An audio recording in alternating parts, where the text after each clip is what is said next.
প্রচণ্ড গরম পড়েছে। এই গরমে ঘন্টার পর ঘন্টা দাঁড়িয়ে দাঁড়িয়ে রান্না করতে কারোরই ভালো লাগছে না।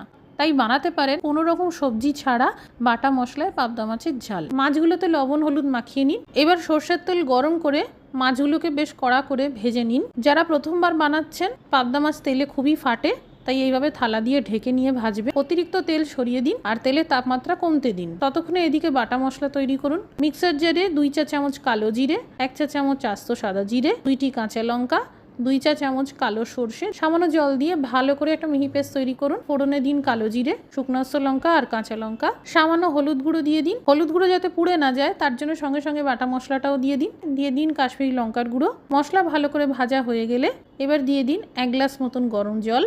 স্বাদ মতো লবণ দিয়ে ভালো করে মিশিয়ে নিয়ে ভাজা মাছগুলো দিয়ে দিন। এবার কম আঁচে ঢেকে 4-5 মিনিট রান্না করুন।